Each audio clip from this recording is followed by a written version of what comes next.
It's time for more selection tools. This is a really long chapter because selection tools are super important and because really everybody's going to use their selection tools differently. There's going to be a couple selection tools that you're going to gravitate to. They're going to be your go-tos. And for one person, that might be a couple of tools, and for another person, it may be different tools. So everybody just kind of gravitates to certain tools that they get most comfortable with. So I'm giving you a variety of tools, and I'm forcing you to try them all so that you can decide which ones you're most productive with. And productive means accurate selections, but also fast. So, we don't want to use a paintbrush to select every single thing. It would take forever. So that doesn't need to be the go-to. That would be the one that you go to after you use a tool that maybe is a better starting point. So just keep that in mind as we go through these tools. We're going to talk about the other fancy lasso in this chapter. We're going to get into the magnetic lasso. So far we've done the regular lasso. If you recall the regular lasso, you just click and drag and then just come back to where you begin. I just kind of make a almost closed U. And then it just closes itself up. That's the plain lasso. In the last session, we talked about the polygonal or the polygonal lasso, which lets us click to put down points, which basically it's almost like there's rubber bands between. And where those points are, those kind of create corners. And we click and put those down around the edges of whatever it is that we're trying to select. And if we accidentally click, we can back up by pressing backspace. And you just want to work all the way around and then you get back to your starting point or get close to the starting point and just double click your mouse. That's how that works. The magnetic lasso is similar to that. And so we're going to talk about the magnetic lasso in this session. I'm going to go ahead and place on this one, we're going to, oops, wrong button. We're going to take the hot air balloon and add it to our picture. So hot air balloon. I'm just going to leave it big for now so that you can see better as I work on my magnetic lasso. So magnetic lasso doesn't work great in Photopea. Just put it out there. It's in there. It's a tool. Maybe it works good enough for you to use it sometimes, but I'm just going to tell you it lags and it's kind of slow. And if your picture's really big, it's going to frustrate you because you're going to have to use it really slowly. So probably if you're in Photopea, you're going to want to stay away from the magnetic lasso a bit. Just because I think it's going to frustrate you. But I'm going to demonstrate it in Photoshop. So with the magnetic lasso, you click to put down a point to start things, and then you start dragging. Now, one thing I like about Photoshop compared to Photopea is that we actually see those physical little points in Photoshop. We don't see them in Photopea as when I was drawing with the polygonal lasso. You saw the points, but you don't see actual physical dots. We do in Photoshop. So notice here, I'm going around. So the magnetic lasso tries to read your mind. I have not clicked my mouse one time. I'm just moving my mouse kind of close to the edges and it's not perfect at all. And the magnetic lasso is just magically deciding where it thinks the edges are. All right, now I'm back to the top, so I'm going to click. See that? And I drug close to it, but I wasn't perfect. Now, it's not a perfect tool. If we take a look at it, it's not the world's absolute best selection. You can see there's some areas that need some work. If I zoom up really closely, you can see there's some little areas here. But as you know, we could switch to the plain lasso and make sure it's on add. And I could just be like, all right, well, let's just get that little chunk in there. And let's get this little chunk in there. I'm big about using this little lasso just to throw little chunks in that are missing because it's really easy to do. You just kind of run the edge and then just make little U's kind of, I guess you would say. I just close it back up. So that looks pretty good. There may be some little areas up in here too to get, but you get the gist of it, okay? And again, if you need to get rid of stuff, you can hold down the Alt key and it switches to the minus and you can get rid of an area like so. So I like the magnetic lasso as a starting point on something that has variation to the background, but you can tell where the edges are. So this would be horrible to try to do magic wand on. There's just too much stuff going on out here. So instead of trying to do that, I'm going around my object because my object's different enough from the background that magnetic lasso should mostly be able to pick it up. Now let's say I go down here to the bottom. Okay. I could take my magnetic lasso again. I want to make sure I'm on plus though, remember? So I'm going to make sure I'm adding to selection. Okay. And then again, I'll just start in a corner and I'm clicking my mouse. I'm not dragging. I'm dragging. I'm not clicking my mouse. I'm only dragging. Okay. See, it didn't even go up there to that top part. So this not the greatest selection ever, but it started it for me. And then I can switch to the plain lasso and I can touch that up. Now I could have also on that last one. So there it is, right? Now let me just get rid of that selection so I can do it again. This is, honestly, that's how you learn. Just play. Do it and then take it out and then try it again with a different tool or whatever until you learn what's best for you. So when you're using the magnetic lasso, you don't have to click, but you can click. So if you want to put down a point, it's trying to go the wrong direction, you want to force it, just click. So I'm clicking to start, and then I'm going to click right here on the corner because it didn't put down a point, but it needs to, okay? And then clicking. I like to click every time I get to where a corner would be, or if it starts to go off the wrong direction. And again, this tool just works a lot better in Photoshop. It exists in Photopea. It's just not the world's greatest tool, and I just don't love it, okay? All right, so I'm going to press Control 0. It looks pretty good, and then I'm going to hit my little mask button, and we'll put it out on a layer mask. And then I can take my Move tool and stick this up here. Control T in Photoshop, Control Alt T if you're in Photopea to transform, and then sit it down. We have a nice little hot air balloon floating out here in the sky, and it looks pretty good. See, because I was zoomed up so much, that little bottom part, you can't tell that there's no strings actually attaching the people because I didn't zoom up close enough to get those, but it works just fine. So magnetic lasso lets you go around and around and around, and it lays down the points for you, but you can force a point by clicking at any time. So it's going to be best for you to kind of get used to all the lassos and use the plain lasso after you've used other tools. So, find a different tool first. All right, let me go ahead and place one more image here. Let's take this gremlin. Okay, so I've got my gremlin here. My gremlin is going to be a better candidate for my magnetic lasso because it does have a lot of color variances, but you could try your magic wand here. I'm going to take my magnetic lasso on plus, and I'll just start here, and I'm just wiggling my mouse ever so slightly around. Now, I'm at a point. I'm going to click. Okay, I'm going to go up the top. I really should have clicked at that point in the top. Click. Going around, click. Click. Click. Click. You understand what I'm doing? I'm clicking when I get to points. Click. I missed his finger. That's okay. I'm just going to not worry about the hand. I'll touch it up. Click. Because these long pieces are going to be easy to do. Click. But the hand, it's not liking it. Click. And really, I should be zoomed up more, and I'm not. Click. Click. Click. Click. Click. Click. Click. Okay, come around, click, click, click. Anywhere where there's a crack or a crevice, click, click. That's where you're going to want to click. Click, click, click. And again, if it messed up really bad, click, click. If it messed up really bad, just backspace, and you can go back to that area. Now, usually, all right, there I am back to where I started. I'm going to click, and we've got our selection here. Okay. That one looks okay. Now, what I'm going to do is show you another tool for your toolbox. This is not actually a tool. It's a mode.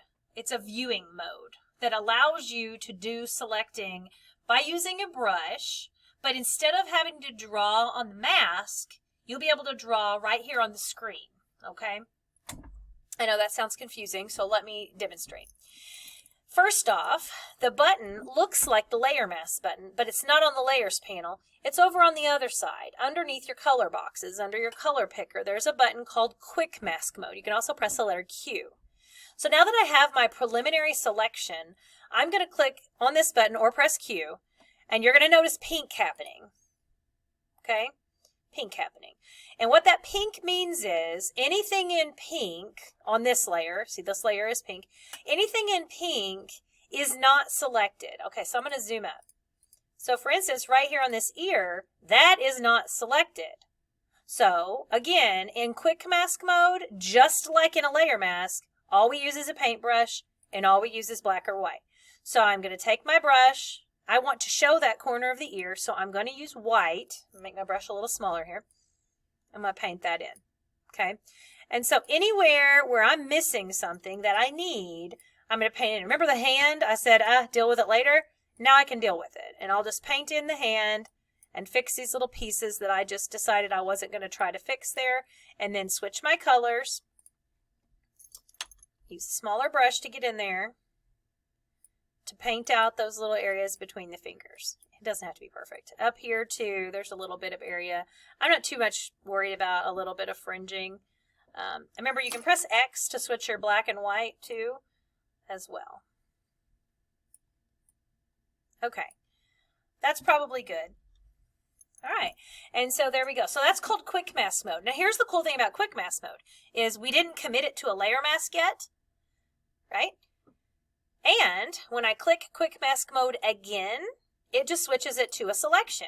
So now it's still a selection. It's not a layer mask. So it's like another selection tool. It's like if I went to the lasso for a minute and then switched to a different one for a minute.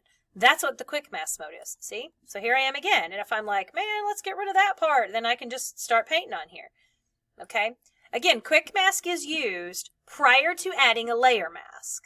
But it's almost like a layer mask.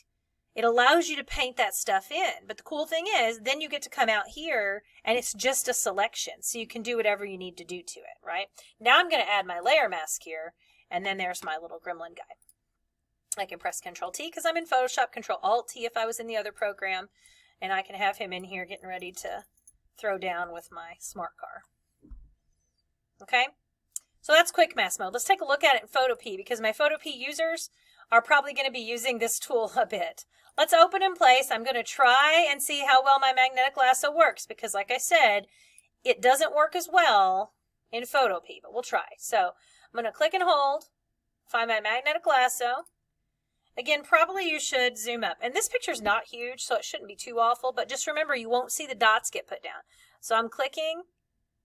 Well, actually, we are seeing the dots now. We just didn't see them with the polygon lasso. All right.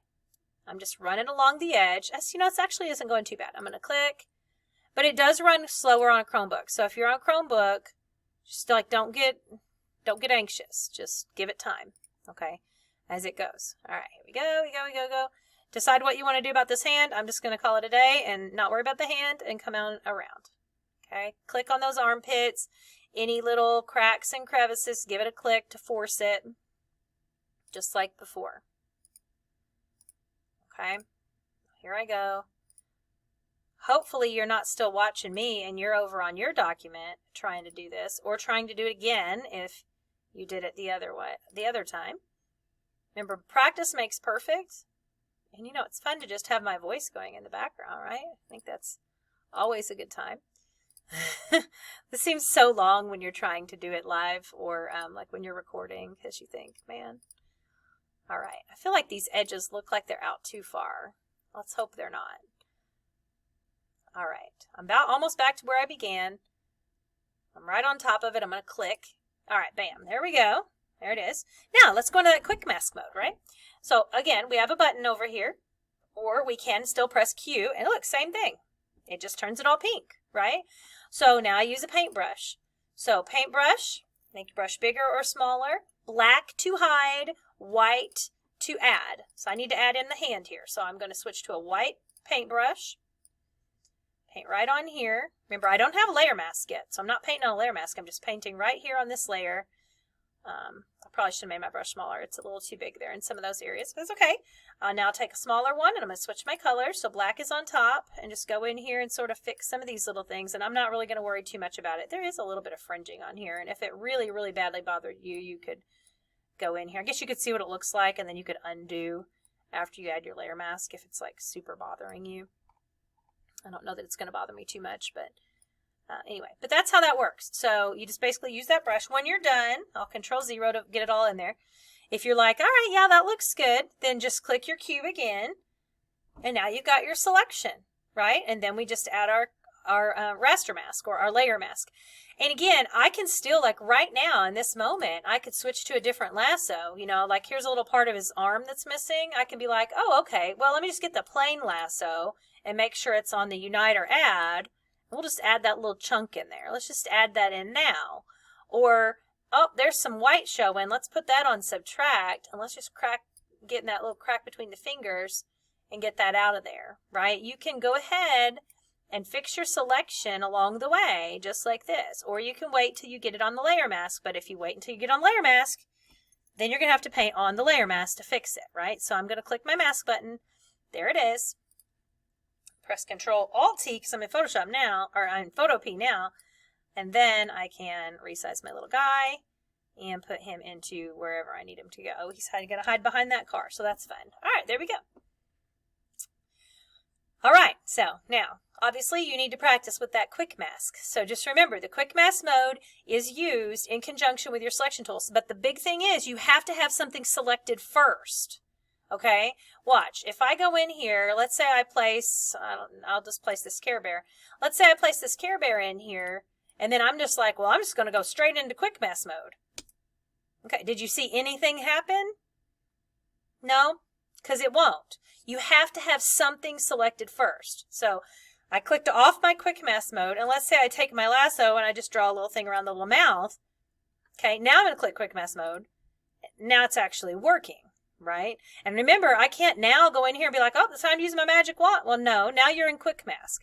In quick mask, you have to use your brushes. So I would have to start painting those in. And this is where Miss Skinner, if she was walking around the room, would go, guys, no. We're not going to use a paintbrush to paint the whole little bear there. This is not the right tool for that. No. Okay? I'm going to be like, get out of quick mask mode and deselect. And you're going to get out of it and press Control-D. As a review here, what should we be doing with this little guy? I'll tell you. Magic wand, right? We're going to click on that magic wand with him. That's bad tolerance. Let's press Control-D. Turn that up a bit. There we go. That's better. There's a little chunk there, so we'll take care of that after I invert it. Okay, we want to get rid of that little piece, so I'll minus that out. There we go. And then what am I going to do? Add my layer mask. And then there is my little Care Bear. Control-Alt-T since I'm in Photopea. And we'll put it down here. Okay? So it's all going to be about picking the right tool. What tool's fastest? Trying to paint that bear, not fastest, not what we want to do. Okay? So in this session, what was our new stuff? We talked about the magnetic lasso. Just click and drag, and it will gently start putting down points. Backspace again if it doesn't do right. And click in those corners or cracks to force a point in certain places where you might need one. Okay? So we talked about the magnetic lasso, and then we talked about quick mask mode. And quick mask mode is on the left by your color picker. You can also press the letter Q. Quick mask mode is going to make things that are not selected pink, and then we use our paintbrush in black and white to paint in or paint out areas. But we have to start with an initial selection first. So I could have done my bear and then gone ahead and well, let's just do it. I'll show you. So let's open and place. Let's say I put my bear in here and I set it down and I did my magic wand, right? And I inverted it, right? And it's done. But then before I put that layer mask in there, maybe I go into quick mask mode, right? And then I'm like, oh man, look, I missed that little part right there. And then you can be like, okay, I missed that. I better paint that out. Let's take that black paintbrush and let's zoom up really close here. And let's get that little piece painted out, right? And then I could paint just that little piece out by hand and take care of that, right? And then I can get out of quick mask mode, and I know that's what that selection is going to look like when I put my layer mask on it, right? And then I pop my layer mask in there and I can do whatever it is I need to do. All right, again, it's just going to take practice here, okay? Going to take some practice to make sure that you understand how these different tools work. But keep practicing. Try out that quick mask mode. Just remember that's prior to using a layer mask. We use quick mask mode as just along with our other tools. Might use our lasso first or whatever lasso we're going to use first, and then head to that quick mask mode to kind of get that final preview and just fix the little pieces before you add that layer mask. It's kind of the last step before you add the layer mask, especially if you're in Photopea, because you don't have the selected mask like Photoshop would, where you could kind of do it on a different screen.